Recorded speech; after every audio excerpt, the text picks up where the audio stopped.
E quando você fala de ajuste de rota e incentivos, quais seriam os verdadeiros incentivos e qual que seria essa rota interessante para o Supremo voltar, né? Porque quando você pensa em rota, assim, pô, a gente tem que, nós temos que defender as ideias da liberdade, mas esses caras não estão pensando nisso, eles estão muito mais pensando no impacto, né, social, político, capital político, literalmente, deles, né? Essa rota seria voltar para onde? Porque a gente nunca, vamos ser sinceros, né, o Brasil não tem um histórico muito positivo no passado dele, não, né? Mas, em especial, o Supremo nunca foi tão ativista, ele nunca foi tão político. Pelo menos eu não me recordo disso, sabe? Talvez porque eu também não tenha acompanhado tanto, assim, da história dos julgamentos do Supremo, mas essa politização, eu não me recordo disso estar tanto na mídia, isso ser algo da vida dos brasileiros. A gente fala do Supremo Tribunal Federal nas 3 refeições em família. Você não faz mais um churrasco em família, você não tem mais uma pizza, você não encontra mais os seus amigos sem falar do Supremo Tribunal Federal. E é o Poder Judiciário, é o poder inerte. Tem o princípio da inércia. Eles não podem se movimentar sem serem acionados. E eles fazem parte da nossa vida, isso está muito errado. Então, o ajuste de rota é esse, é despolitizar o Supremo Tribunal Federal, que eles cumpram a Constituição Federal. Parem com esse ativismo, parem de querer governar o país. Pode subir na favela, não pode subir. Não pode ter morador de rua, pode ter morador de rua. Não pode... Gente, eles estão governando o país. A mais recente foi aquela de dizer que crime de racismo só serve para quem não for branco. Cara, é muito doido, né, velho? Esse aí veio do STJ, Superior Tribunal de Justiça. É outro Supremo. É superior. Outro. É o superior. É o Ele ainda não é Supremo. isso. Ele só é superior que você. Ele não é Supremo. Exatamente. Mas tá aprendendo com quem, né? Tá aprendendo com quem? Porque é isso. Por exemplo, se meu chefe... É o que acontece em toda empresa. Se meu chefe começa a chegar atrasado, se meu chefe não faz a barba, se meu chefe é meio esculão... Cara, a galera começa. É aquela questão de cultura da empresa, né? O Supremo está fazendo uma escola muito danosa para os outros tribunais, seja os superiores, né, a cadeia aí de... Que é gente, né? Deus do céu, o judiciário é gente pra caramba, né, mano? É muita gente. Muita gente. Inclusive, no meu curso, eu tenho uma aula que eu falo de toda a estrutura do Poder Judiciário, como que é a composição de cada um deles, como é que entra. É uma aula extensa, é uma aula até um pouco maçante do meu curso, para a gente ver, né? Meu Deus, precisava, né? Precisava, mas é tão importante, né, a gente saber, porque quando a gente tem a dimensão do problema, aí você começa a pensar melhor na solução. É uma coisa assim muito, muito complicada, né? Você falando de politização, eu acho que a primeira vez que eu vi ministros do Supremo na televisão ou sendo entrevistados ou alguma coisa foi justamente lá na Lava Jato, né? Que tinha lá, começou a votar, mas eles, na verdade, eram uma exposição meio que passiva, porque as pessoas estavam preocupadas se o Lula encana ou não, né?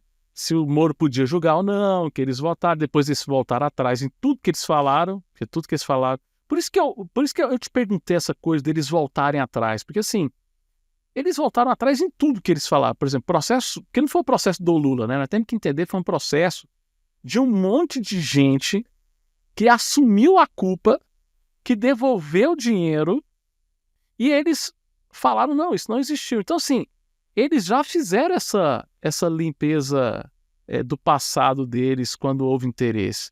Por isso que eu quero entender qual que seria, eu acho que a nossa audiência também, qual que seria esse ponto de ruptura para eles poderem fazer essa volta para o mundo real também, porque Deus do céu, né? Muito louco esses caras. E eu acho que passa muito por uma reforma profunda mesmo, sabe? De quem que você indica, porque as indicações, elas são políticas. É o presidente da República que coloca o ministro lá. Isso já está errado.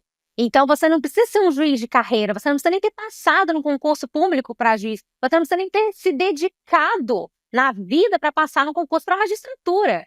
Basta você ter relacionamento político para você chegar lá. Então, eu acho que passa por aí. Então, o Luiz Felipe, o deputado federal Luiz Felipe, ele tem uma baita proposta de reforma do judiciário. Pois é, isso que eu te perguntar, qual que seria o ideal para a formação do nosso Supremo? É juiz de carreira. Para mim, não existe essa palhaçada de gente de fora. Aí um quinto, você pode chamar nos tribunais, né, inferiores, um quinto da OAB, um quinto do Ministério Público, que é isso? Não, é juiz de carreira. E a votação tem que ser pelos próprios juízes, é o mais votado ali que vai entrar. Não tem essa de governador que vai indicar o desembargador, presidente que vai indicar o ministro do Supremo ou dos tribunais superiores. Não tem que ter essa interferência. Mas aí não adianta ser governador, você não vai poder indicar ninguém, ué. Pra que vai adiantar ser governador? Exatamente. E esse aí é o sonho. Que as pessoas não têm interesse de entrar. A política ela não pode ser interessante. Cargo público não pode ser interessante. Porque quanto mais incentivo você tem para estar lá, gente, o ser humano, ele não é um anjo. Nós não somos anjos. Então, eu defendo isso. O serviço público, inclusive, a carreira política, ela não pode ser interessante. Ela tem que atrair as pessoas que realmente querem fazer aquele serviço. E não quem está procurando uma nata, que é o que, em regra, acontece hoje. Porque, por exemplo, você falou, quando eu vejo, por exemplo, campanha de eleição da OAB, de presidente da OAB, né, das regionais, das cidades, né?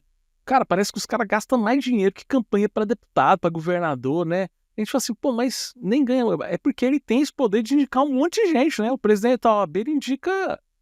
Ele tem uma listinha dele lá, tudo quanto é órgão, tem uma cota lá que é tantas vagas, indicação da OAB, cara. Primeiro que a OAB, né? O fato da OAB existir, o fato dela existir, entende? Já tá errado. Como assim, gente? É uma regulação de mercado absurda, uma restrição de mercado absurda. Você tem que passar numa prova para você poder trabalhar. Que isso? Você fez 5 anos de faculdade. Só tem isso com direito. Eu sou completamente contra a existência per se da OAB. Sou uma grande defensora de acabar com essa instituição.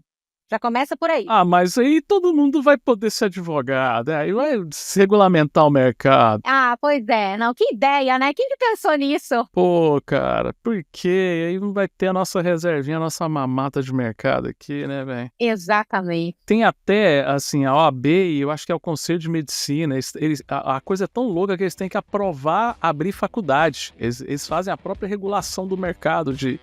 A faculdade não pode abrir porque vai pôr mais gente no mercado. Tem umas maluquices desses conselhos, né?